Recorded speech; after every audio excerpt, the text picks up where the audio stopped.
الحمد للہ رب العالمین والصلاة والسلام علی رسولہ النبی الکریم اما بعد فاعوذ باللہ من الشیطان الرجیم بسم اللہ الرحمن الرحیم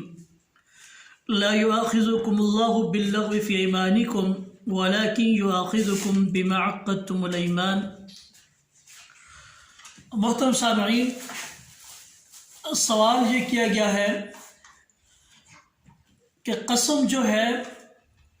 وہ کس کی اٹھائی جائے اور قسم کی اقسام کیا ہے۔ ہمارے معاشرے کے اندر قسم جو ہے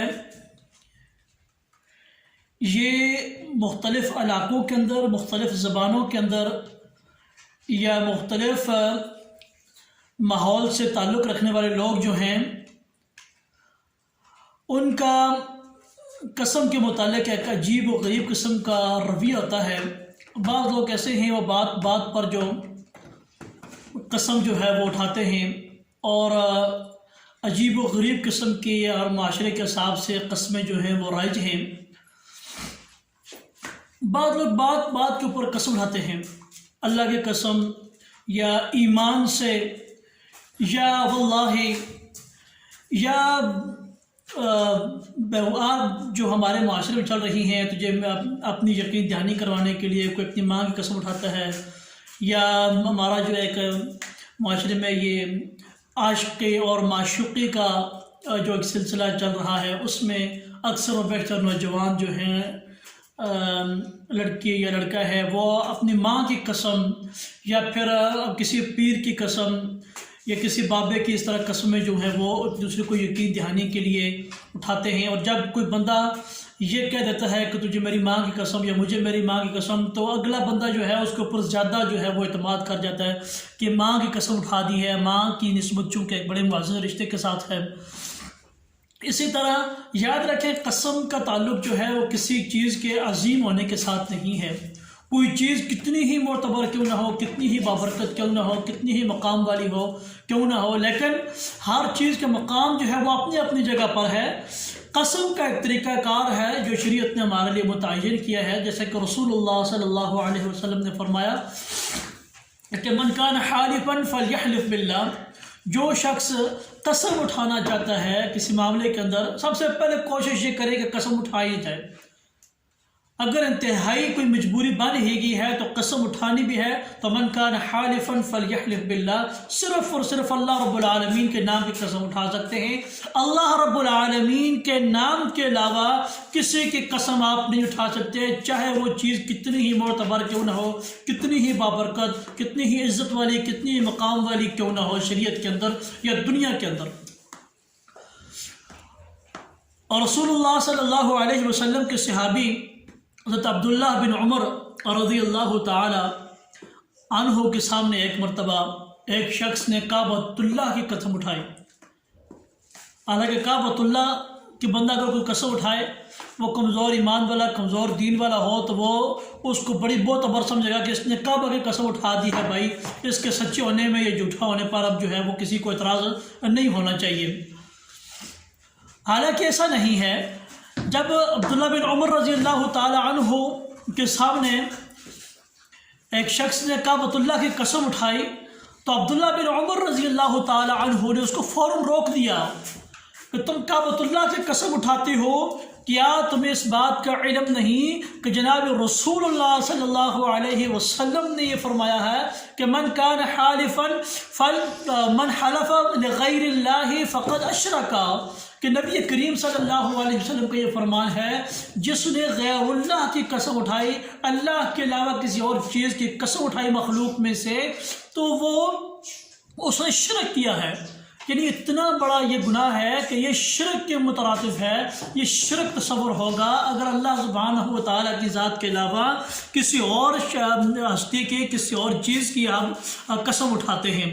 تو قسم کی اقسام کیا ہیں؟ قسم کے بنیادی طور پر 3 اقسام ہیں۔ ایک ہے قسم جو ہے قسم میں لغو ہوتی ہے،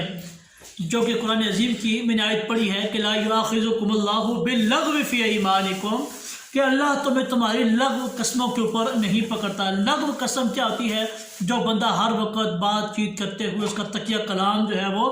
بن جاتا ہے، اس کو لغو قسم کہا جاتا ہے۔ اس کے اوپر کوئی جو ہے مواخذہ نہیں، اللہ رب العالمین اس کا مواخذہ نہیں کرتے۔ اور دوسری جو ہے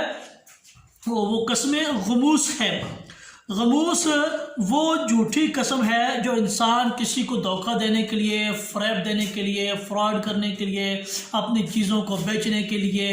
یا دیگر جملہ کسی مسلمان کو دھوکہ دینے کے لیے وہ اس طریقے سے جو قسم اٹھاتا ہے اس کو قسم غموس کہا جاتا ہے۔ اور تیسری جو قسم کی قسم ہے وہ قسم معقدہ ہے۔ یہ وہ قسم ہے جو انسان اپنی بات میں تاکید اور پختگی پیدا کرنے کے لیے، اگلے بندے کو مطمئن کرنے کے لیے جو ہے وہ اٹھاتا ہے۔ تو یہ قسم جو ہے اگر بندہ اس قسم کے اوپر پورا نہیں اترتا، اس کو توڑ دیتا ہے، تو پھر اس کے اوپر جو ہے وہ کفارہ ہوگا، جو کہ قرآن عظیم نے بیان فرمایا ہے اللہ رب العالمین نے 7ویں پارے کے اوپر کہ وَلَكِنْ يُؤَاخِذُكُمْ بِمَا عَقَّدتُّمُ الْأَيْمَانَ، اللہ سبحانہ وتعالی تمہیں ان قسموں پر پکڑیں گے تم جن قسموں کو مضبوط کر دو گے، پختہ کر دو گے، ان کے اوپر تمہارا مواخذہ بھی ہوگا۔ اگر تم ان کو پورا نہیں کرو گے تو تمہیں ان کا کفارہ جو ہے وہ ادا کرنا پڑے گا۔ فَكَفَّارَتُهُ إِطْعَامُ 10 مَسَاكِينَ مِنْ أَوْسَطِ مَا تُطْعِمُونَ أَهْلِيكُمْ، پھر تم نے 10 مسکینوں کو کھانا کھلانا ہوگا، درمیانہ کھانا جو عام روٹین میں آپ کے گھر میں پکتا ہے، وہی کھانا، کوئی اسپیشل جو ہے وہ ڈشز جو ہے وہ تیار کرنے کی ضرورت نہیں ہے۔ عام روٹین کا کھانا، اس میں کوئی اس کی مقدار نہیں بیان ہوئی، اس میں کوئی وہ فطر والی ڈیفینیشن نہیں ہے، بالکل عام روٹین کی بات ہے۔ اگر آپ کھانا نہیں او کسوتہم، یا آپ پھر 10 مسکینوں کو جو ہے وہ لوگوں کو کپڑے پہنائیں۔ کپڑے کی ڈیفینیشن بھی ائمہ محدثین نے یہی کی ہے کہ ایک جوڑا مکمل ہو جس کے اندر وہ اپنی جو ہے وہ اس کا پردہ ہو جائے، اس کے اندر اپنی نماز پڑھ لے، یا پھر اس کا جو ہے فَمَن لَمْ يَجِدْ، اگر آپ یہ دونوں کام نہیں کر سکتے، مسکینوں کو 10 مسکینوں کو کھانا نہیں کھلا سکتے، آپ 10 مسکینوں کو کپڑے نہیں پہنا سکتے، تو پھر آپ فَمَن لَمْ يَجِدْ فَصِيَامُ 3 أَيَّامٍ أَوْ تَحْرِيرُ رَقَبَةٍ، پھر آپ ایک غلام آزاد کریں، آپ ایک غلام آزاد کریں جو جس کی کوئی بھی ڈیفینیشن ہو سکتی ہے۔ جو آج ہمارے معاشرے میں بے گناہ لوگ جو ہیں وہ جیلوں کے اندر قید ہیں، مختلف کیسز کے اندر ان کے اوپر وہ ڈالے گئے ہیں، لوگ جو ناحق ہیں ان میں کسی کو آپ آزاد کروا دیں، یا کفر کے کسی ظلم کے اندر کوئی مسلمان پھنسا ہوا ہے، جبکہ ائمہ محدثین نے لکھا کہ کافر اور غیر کافر کی یہاں پر وہ احتیاط نہیں ہے، مطلب عمومی بات سے کوئی بھی جو ہے وہ اس کو آپ آزاد کروائیں۔ لیکن بہتر ہے مسلمان معاشرے میں رہتے ہیں، مسلمان بہت زیادہ اس وقت ظلم و ستم کی چکی میں پس رہے ہیں، اگر کہیں ایسا موقع ملے تو کسی مسلمان کو آزاد کروانا، یہ تحریر الرقبہ کے اندر آتا ہے۔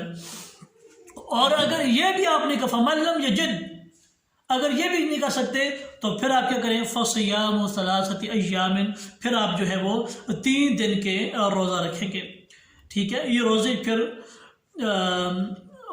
اس کے قسم کے جو ہے وہ کفارہ بن جائیں گے۔ اب یہ روزے لگاتار رکھنے ہیں یا جیسے آپ کو موقع ملے، تو دونوں طریقے علماء کرام نے اس کی طرف اشارہ کیا ہے۔ آپ پیر در پیر پہ رکھنا چاہیں، کچھ علماء کرام اس کے قائل ہیں، اور کچھ علماء کرام اس کے قائل ہیں کہ آپ کو جیسے ہی موقع میسر ہو آپ وقتاً فوقتاً جو ہے وہ اپنے 3 روزے پورے کر سکتے ہیں، اور کوشش یہ کرنی چاہیے کہ یہ کام جو ہوتے ہیں ان کو پھر فوراً کیا جائے۔ کفارہ ہے، انسان کو زندگی کا کوئی پتہ نہیں ہوتا کہ کس وقت موت کی آواز آ جائے، فرشتہ آ جائے، روح پرواز کر جائے، تو جو بھی اس کے ذمہ واجبات ہوں ان کو جلدی کو ادا کرنے کی کوشش کرنی چاہیے۔ اللہ رب العالمین سے دعا ہے کہ اللہ کریم ہمیں شرعی اصول کو جو ہے وہ ان کو اپنانے کی توفیق عطا فرمائے اور ان کے مطابق اپنی زندگی گزارنے کی توفیق عطا فرمائے۔ السلام علیکم ورحمۃ اللہ وبرکاتہ۔